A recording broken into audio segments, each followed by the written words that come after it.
우크라이나 얘기하면 빼놓을 수 없는 게 벌써 시간이 꽤 지났죠. 크림반도 이야기잖아요. 네네. 엄청 뉴스를 일면을 장식했던 일이죠. 아, 예. 우크라이나 남쪽에서 흑해 쪽으로 돌출된 반도 지형이고요. 역사적으로 보면은 13, 18세기까지는 타타르 제국의 영향권 하에 있었고요. 1차, 2차 러시아 투르크 전쟁을 거치면서 러시아에 귀속이 돼요. 그게 1783년 정도고요. 1856년에 크림 전쟁이 발발하는데 크림 전쟁이 조금 설명을 드리자면 되게 중요한 전쟁입니다. 러시아 제국이 계속 남하를 하고 주변국들은 그걸 막아야 되기 때문에 발생한 전쟁인데 크림 전쟁 이후로도 약간 이런 분쟁의 씨앗은 있었지만 또 다른 비극은 2차 세계대전 때 벌어집니다. 기옥한 땅의 전략적인 요충지였기 때문에 나치 독일이 당연히 점령을 했죠. 1944년 소련군이 다시 탈환을 합니다.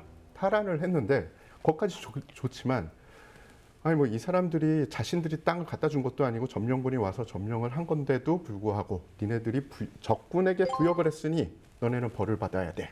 그래서 크림반도에 있던 타타르족들을 강제 이주를 시켜요. 우리가 생각하면 강제 이주면 뭐 버스에 잘 태워서 잘 보내드렸을 것 같은데 네. 전혀 그렇지 않았습니다. 그럼 어떻게? 절반 이상이 이주 과정에서 사망을 해요. 아니 뭘 어떻게 보내면 사람들이 절반이 죽어요? 그냥 가는 곳이 사람이 살 만한 곳이 아닌 곳.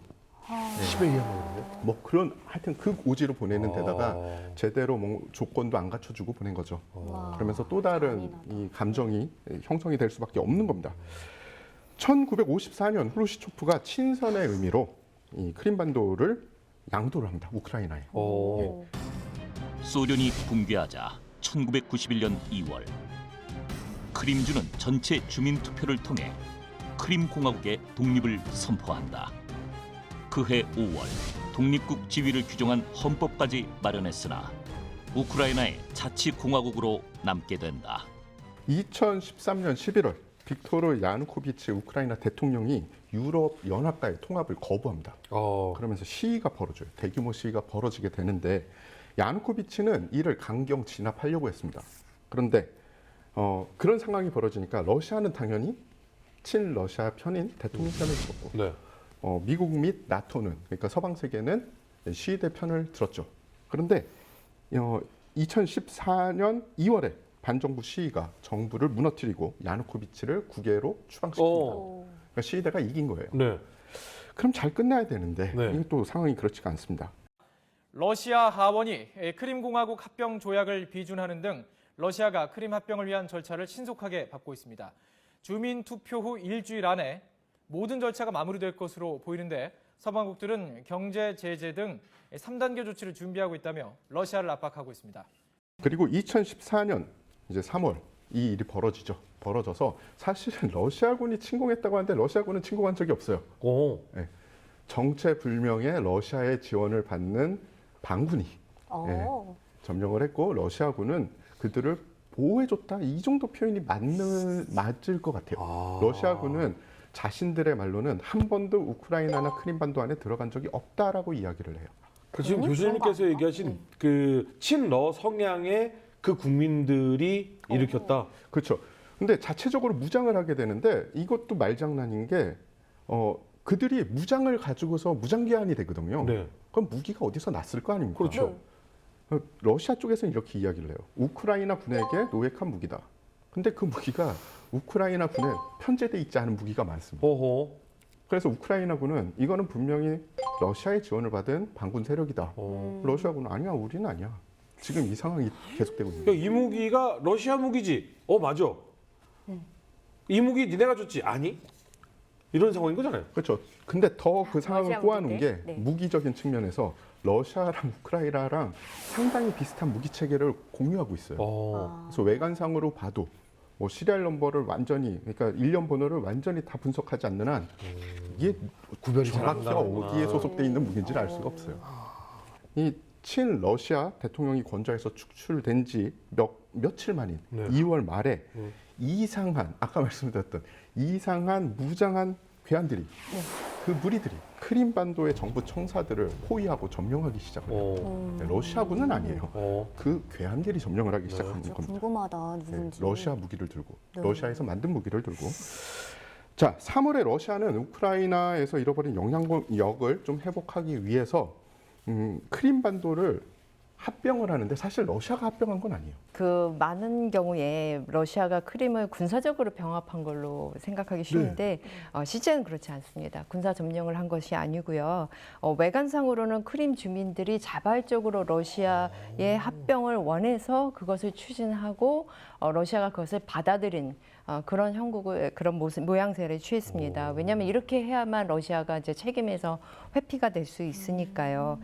러시아군이 뭐 일부 동원됐다고도 하지만 실제 뭐 우리가 생각하는 것처럼 우크라이나군과 러시아군이 뭐 전투를 하거나 그런 일이 전혀 없습니다.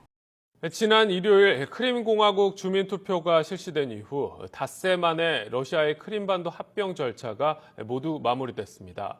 크림반도는 이제 사실상 러시아의 통제 아래 들어간 가운데 우크라이나와 유럽연합은 정치 협력 협정을 체결하는 등 맞대응에 나섰습니다. 예, 그런데 굉장히 흥미로운 것은요, 이 크림 병합이 정말로 놀라울 정도의 속도로 속전속결로 이루어집니다. 일단 그 크림 반도에 이제 세바스토폴 시가 있고요, 크림 자치공화국이 있는데 이게 다 이제 우크라이나의 영토예요. 그런데 우크라이나로부터 독립을 자기네가 이제 선포를 하고, 그 다음에 러시아와의 이제 병합을 추진하기 위해서 주민들의 의사를 물어야 되니까 주민 투표를 실시하고, 그 주민 투표에서 이제 96%의 찬성을 얻어내고, 그 다음에 이 크림 공화국이 러시아와의 그 이제 합병 조약을 체결을 합니다. 그런데 이제 합병 조약을 체결하니까 이 조약을 국제 조약이니까 러시아 의회에서 비준을 해야 되는데 그 비준까지 통과해서 이 합병 과정을 법률적으로 다 완성하는 데까지 총 걸린 시간이 11일밖에 되지 않아요. 11일이요? 예, 11일 동안 지금 제가 얘기한 모든 과정이 다 일어난 거예요. 11일 만에 경상도만한 땅이 병합이 됐다고요? 네, 그 법적으로 모든 과정을 거쳐서. 그러니까 이거는 사전에 시나리오가 있지 않고서는 이렇게 도저히 할 수 없는 거죠. 보통 근데 어떻게 97%가 나와요? 맞아. 뭐 조작을 했을 가능성도 있고 크림 반도는 또 워낙에 러시아인들이 많이 사는 곳이긴 해요. 우크라이나인보다 많잖아요. 예, 예. 근데 96%, 97%면 이거 뭐 러시아 만세, 우리는 러시아와의 병합을 간절히 원하고 있습니다. 네. 그렇죠. 외관상 그렇게 보이죠. 그럼 러시아가 도대체 크림반도를 병합한 거는 적어도 야누코비치는 아니라는 거잖아요. 어떻게 그러면 이 병합을 하게 된 거예요? 크림 반도는 사실은 휴양지로 유명한 곳이에요. 아주 온화한 뷰가 있고 소련 시절에도 그 소련 공산당 서기장들의 그 휴가지가 다 크림 반도에 있고 우리가 흔히 아는 얄타 회담을 하기도 했던 곳이 이제 크림 반도인데 크림 반도가 이렇게 휴양지로만 유명한 것이 아니라 크림 반도는 흑해 함대의 주둔지이기도 합니다. 이 흑해 함대는 러시아에 이제 4개 함대가 있는데 발트 함대가 제일 먼저 만들어졌고요. 그다음에 흑해 함대가 있고 이제 블라디보스톡의 태평양 함대가 있고 지금 이제 북극해 북방 함대가 있어요. 이렇게 4개의 함대가 있는데 흑해 함대가 굉장히 중요한 함대입니다.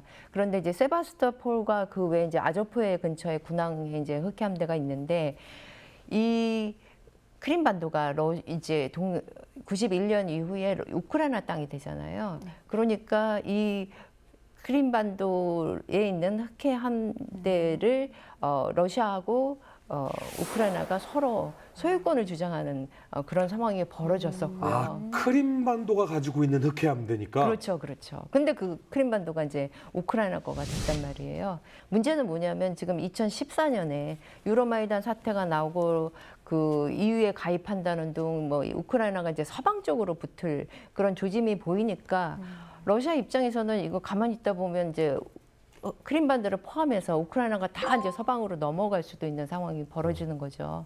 그러니까 안 되겠다. 이제 크림반도를 다 병합을 해야겠다라고 생각을 했고 실제로 이제 크림 합병의 최대 그 이익은 뭐냐면 이제 흑해 함대와 그 세바스토폴 군항을 다 러시아가 차지하게 된 거죠. 군사 전략적으로 굉장히 중요해요. 네. 근데 이제 흑해 함대가 또 중요한 것은 뭐냐면 이쪽에 있는 함대가 흑해를 통해서 이제 그 터키 쪽에 보스포러스 다다네스 해협을 건너면 바로 지중해로 나갈 수 네. 있고 거기서 더 건너면 이제 대서양 세계로 뻗어 나갈 수 있죠. 그런데 흑해 함대를 뺏기면 러시아가 이제 남쪽으로 뻗어 나갈 수 있는 해군길이 막히는 거죠. 그렇기 때문에 이 흑해 함대가 굉장히 중요했어요. 물론 이제 이 이외에도 뭐 당시에 뭐 푸틴의 지지율이 좀 떨어져서 그런 지지율을 높이기 위한 행보였다. 뭐 이렇게 얘기할 수도 있고 또 크림반도가 워낙에 러시아 땅이라는 그런 러시아인들의 생각이 뭐 배경이 됐다라고도 할 수 있는데, 근데 결정적으로는 아마도 흑해 함대가 있는 이 크림반도의 군사 전략적인 그런 중요성 때문에 병합이 이루어졌다고 보는 게 맞을 것 같습니다. 교수님 그냥 솔직하게 개인의 의견으로서 96% 진실이라고 믿으십니까? 러시아 뭐 조작이 많이 포함될 수 있죠. 네.